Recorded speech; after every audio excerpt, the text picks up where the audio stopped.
Welcome to biology पाठशाला। देखिए, मैंने आपको जैसे कि प्रीवियस क्लास में बताया था कि मैंने सीरीज स्टार्ट की है बायोलॉजिकल डायग्राम की, और उसमें मैं पीपीटी प्रेजेंटेशन के थ्रू आप लोगों को समझाने का पूरा प्रयास कर रही हूँ। आई होप आप लोग को समझ में आएगा। चलिए स्टार्ट करते हैं। देखिए, जैसे कि आपको ये दिख रहा है कि ये ह्यूमन ब्रेन है, ठीक है। तो इसको हम लोग स्टार्ट करते हैं। ओके, देखिए ह्यूमन ब्रेन का ये स्ट्रक्चर है। आगे हम इसकी और भी डिटेलिंग करेंगे। तो ह्यूमन ब्रेन जो होता है वो बेसिकली अगर मैं बात करूं तो, ठीक है ना, तो वो fore brain, okay, mid brain, okay, hind brain में डिवाइड होता है, ठीक है, ये याद रखेंगे। Fore brain, mid brain, hind brain में डिवाइड होता है। और आपको मैं बता दूं कि जो आप ये देख रहे हो कार्पस कैलोसम एंड थैलेमस, ठीक है, आप कार्पस कैलोसम एंड थैलेमस ये जो देख रहे हैं ये मिड ब्रेन का पार्ट होता है, ठीक है। आप यहाँ पे सेरिबेलम और ब्रेन स्टेम जो देख रहे हैं ये बेसिकली हिंड ब्रेन का पार्ट होता है।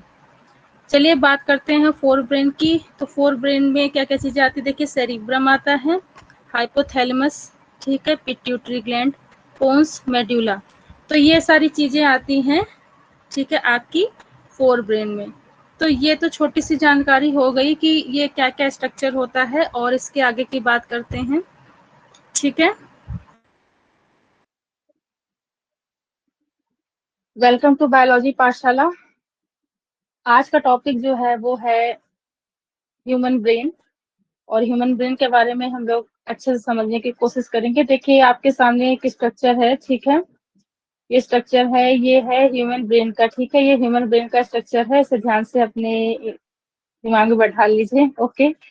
और चलिए इसकी बात करते हैं सारी चीजों की फिर से एक बार।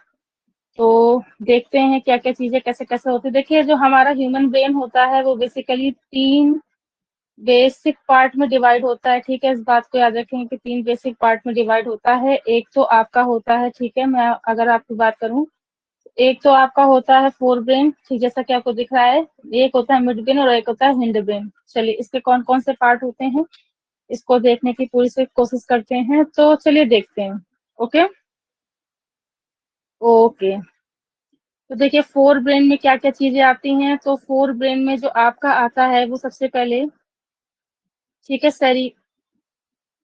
सेरिब्रम आता है, ठीक है। उसके बाद हाइपोथैलेमस एंड पिट्यूटरी ग्लैंड आता है। फिर पोन्स पोन्स और मेड्यूला आता है। तो इस बात को याद रखेंगे, ठीक है।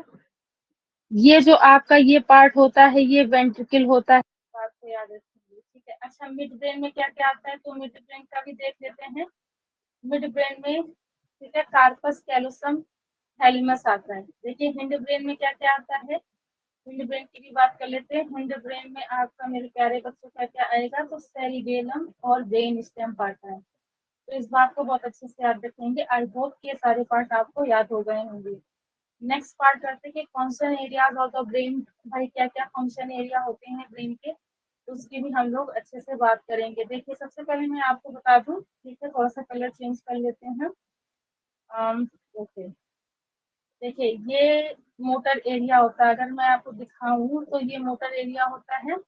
और मोटर एरिया का क्या फंक्शन होता है ये देखिए, एक ये मोटर एरिया है, और मोटर एरिया का क्या फंक्शन होता है इसको समझने की कोशिश करेंगे। तो मोटर एरिया है वो कंट्रोल ऑफ वॉल्यूंटरी मसल्स। देखिए जो मोटर एरिया होता है वो वॉल्यूंटरी मसल्स के कंट्रोल के लिए, ठीक है ना। हम अपनी इच्छा के अनुसार मसल्स को क्या कर सकते हैं, रेगुलेट कर सकते हैं। तो motor area control of voluntary muscles के लिए होता है। तो इस बात को बहुत अच्छे से याद रखेंगे, ठीक है। उसके बाद आता है, ठीक है, सेंसरी सेंसरी एरिया। तो सेंसरी एरिया क्या होता है इसको समझने की कोशिश करेंगे कि सेंसरी एरिया जो होता है वो क्या करता है, वो skin sensation, temperature, pressure, pain, इन सब के लिए वर्क करता है। तो इस बात को याद रखेंगे, ठीक है। फिर आता है फ्रंटल लोब। देखिए फ्रंटल लोब जो होता है बेसिकली वो किसके लिए वर्क करता है, तो मूवमेंट एंड प्रॉब्लम सॉल्विंग, है ना, concentrating, thinking, behaviour, personality, mood. ठीक है, इन सारी चीजों के लिए फ्रंटल लोब वर्क करता है। ये काफी इंपॉर्टेंट है क्योंकि यहाँ से आपको थिंकिंग और सॉल्विंग प्रॉब्लम ये सारे क्वेश्चंस मिल सकते हैं, तो इस बात को याद रखेंगे। देखिए ये यहाँ का जो ब्रोंक्स एरिया है, ब्रोका एरिया, ये भी स्पीच कंट्रोल के लिए होता है, तो ये काफी इंपॉर्टेंट है, ये पूछा जाता है। ठीक है, उसके बाद टेम्पोरल लोब क्या होता है, जो पीछे की तरफ होता है, तो वो क्या करता है हियरिंग के लिए, एक बार बहुत अच्छे समझ लीजिएगा, हियरिंग के लिए, लैंग्वेज के लिए, मेमोरी के लिए। यहाँ से मेमोरी का क्वेश्चन पूछा जाता है, तो मेमोरी के लिए कौन होता है, टेम्पोरल लोब होता है। फिर आप ये जो स्ट्रक्चर देख रहे हैं, ये जो होता है ब्रेन स्टेम होता है। देखिए ब्रेन स्टेम का काम क्या होता है, कॉन्सियसनेस के लिए, ब्रीदिंग के लिए और हार्ट रेट के लिए। तो ब्रीदिंग और हार्ट रेट के लिए बहुत ज्यादा पूछा जाता है, आप याद रखना ब्रेन स्टेम होता है। फिर आपका यहाँ पे पेरिटल लोब होता है सेंसेशन के लिए, लैंग्वेज के लिए, परसेप्शन, बॉडी अवेयरनेस, अटेंशन, इन सब के लिए पेरिटल लोब वर्क करता है। फिर आप ये देख रहे हैं यहाँ पे ऑसिपिटल लोब है, ये क्या करेगा, विजन के लिए और परसेप्शन के लिए वर्क करता है। तो परसेप्शन के लिए दो लोग वर्क करते हैं, आप याद रखिएगा। ठीक है, अब है रिंकल्स एरिया, तो ये रिंकल्स एरिया क्या करता है, लैंग्वेज और कॉम्प्रिहेंशन के लिए। ठीक है, जो भी हम लैंग्वेज को समझ रहे हैं उसके लिए रिंकल्स एरिया ब्रेन का वर्क करता है। फिर बात आती है सेरिबेलम की। देखिए सेरिबेलम क्या करता है, पोस्चर है, ठीक है, balance banana, coordination of the end movement, इस सब के लिए सेरिबेलम वर्क करता है। तो इस बात को याद रखेंगे। आई होप कि आपको इसे समझ में आया होगा। नेक्स्ट बात करते हैं।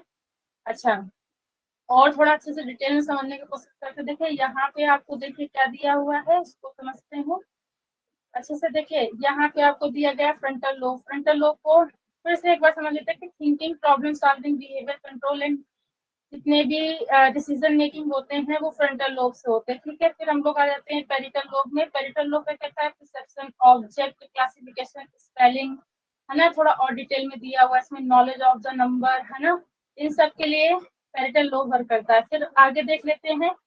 देखिए ऑक्सीपिटल लोब का काम है, विजन है, कलर ब्लाइंडनेस है, ये सब ऑक्सीपिटल लोब की होता है, सॉरी लोब के पास होता है। देन अब बात करते हैं सेरिबेलम की।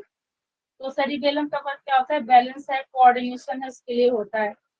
ब्रेन स्टेम के लिए देख लेते हैं। देखिए हार्ट बीट हो गया, ठीक है, ब्रीदिंग हो गया, ब्लड प्रेशर हो गया, स्वेलिंग हो गया, इन सब के लिए ब्रेन स्टेम वर्क करता है। टेम्पोरल लोब के लिए अगर बात की जाए तो temporal lobe hearing, language, memory. ठीक है, इस बात के अर्थ में चलिए और डिटेल में समझने की कोशिश करते हैं। यहाँ पर कुछ फंक्शन दिए हुए हैं ब्रेन के, उसको हम लोग बहुत अच्छे से समझेंगे। तो चलिए इसको समझते हैं। दूसरा क्या, हायर मेंटल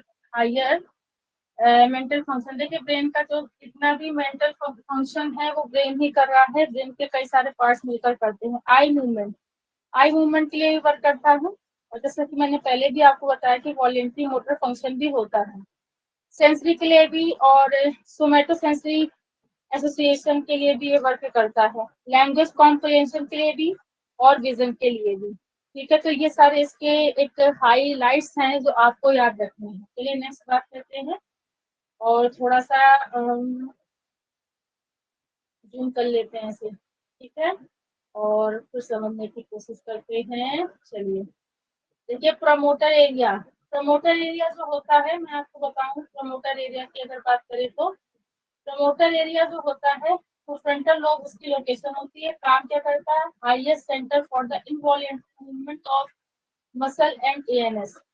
तो बेसिकली इनवॉल्यूंटरी मूवमेंट के लिए ये वर्क करता है। इस बात को आप लोग याद रखेंगे, यानी जो हमारी मर्जी के अनुसार कोई भी फंक्शन नहीं हो रहा है बॉडी में, इनवॉल्यूंटरी मसल्स के कॉन्ट्रेक्शन के लिए हेल्प करता है। अब आगे बात करते हैं motor area.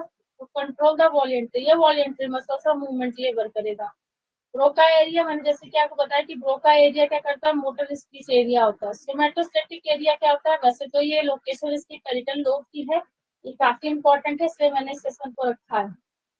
Reception of the general sensation like pain, touch and temperature, ये सब का बेसिकली किसके पेरिटल लोब के थ्रू सोमैटोस्टैटिक एरिया होता है। ऑडिटरी एरिया टेम्पोरल लोब और हियरिंग के लिए होता है। ऑल फैक्ट्री जो होता है सारे सेंस के जितने भी स्मेल है ना, सेंसेस ऑफ स्मेल्स है उसके लिए होता है। रिंकल्स एरिया जो होता है वो टेम्पोरल लोब में होता है। अंडरस्टैंडिंग द स्पीच, है ना, रिटन, स्पोकन, ये सब ये बहुत इंपॉर्टेंट है। ये जो पार्ट है ना, मैं आपको बता दूं, ये वाला पार्ट जो है ना, ये बहुत इंपॉर्टेंट है, आप इसलिए जरा देख लीजिए ढंग से, ठीक है। ये काफी इंपॉर्टेंट है। फिर गेस्टेसरी एरिया, ये गेस्टेसरी एरिया क्या कहते हैं, पेरिटल लोब में सेंस ऑफ टेस्ट के लिए वर्क करता है। विजुअल एरिया जो होता है वो लाइट के लिए, है ना, इन सब चीजों के लिए करता है बेसिकली, ठीक है। फ्रंटल लोब का पार्ट होता है, ठीक है। यहाँ पे लोगो आ गया था, इस वजह से इसमें दिख नहीं पाया। तो नेक्स्ट देख लेते हैं थोड़ा सा। चलिए थोड़ा सा इसको वो करते हैं। ओके, देखिए यहाँ पे वैसे मैंने बहुत कुछ बता दिया है, लेकिन एक बार फिर से इन सब चीजों को एक बार रिवाइज कर लेते हैं, और दूसरे इसको डायग्राम में समझने के लिए मैंने इस पीपीटी को आ, इसमें ऐड किया है। तो चलिए देख लेते हैं। देखिए फ्रंटल लोब में, जैसे कि मैंने पहले ही बताया कि problem solving, planning, personality, movement, देखिए इसमें कुछ और पॉइंट है तो उसको भी याद रखेंगे। फिर पेरिटल लोब में देखिए touch and sensation, spatial awareness, है ना, रीडिंग, मैथ, देखिए पेरिटल लोब के पार्ट होते हैं। देखिए यहाँ पे रीडिंग, मैथ भी ऐड किया गया। ऑसिपिटल लोब जो होता है, विजन है, कलर रिकग्नाइजेशन है, विजुअलिटी के लिए भी इसको यूज करते हैं। सेरिबेलम का part balance, coordination, fine motor control के लिए सेरिबेलम का काम होता है, ठीक है। इस बात को याद रखेंगे। ब्रेन, जो बेसिकली ब्रेन स्टेम होता है, ब्रीथिंग है, हार्ट बीट है ना, अलर्टनेस, स्लीप, ये सब अलग। देखिए अलर्टनेस एंड स्लीप आपको नया पता चला कि ब्रेन स्टेम का पार्ट होता है, थ्रू ये रेगुलेट होता है। टेम्पोरल लोब की अगर बात की जाए तो हियरिंग, मेमोरी, अंडरस्टैंडिंग का लैंग्वेज होता है, ठीक है। तो इस बात को याद रखेंगे। सेम वही सारी चीजें हैं, ठीक है, इस बात को आप याद रखेंगे। अच्छा, जो ब्रेन स्टेम में और भी चीजें समझने की वाली बात है कि जो डिफरेंट टाइप के कलर को ये कोऑर्डिनेट करता है, इस बात को आप याद रखेंगे, ठीक है, जो कि काफी इम्पोर्टेंट है, इस बात को समझेंगे। तो आई होप कि आपको मेरी ये प्रेजेंटेशन अच्छी लगी होगी। अगर आपको अच्छी लगी हो तो चैनल को लाइक करिए, सब्सक्राइब करिए, और अन्य स्टूडेंट तक पहुंचाइए। थैंक यू सो मच, और क्लास से कंटिन्यू बने।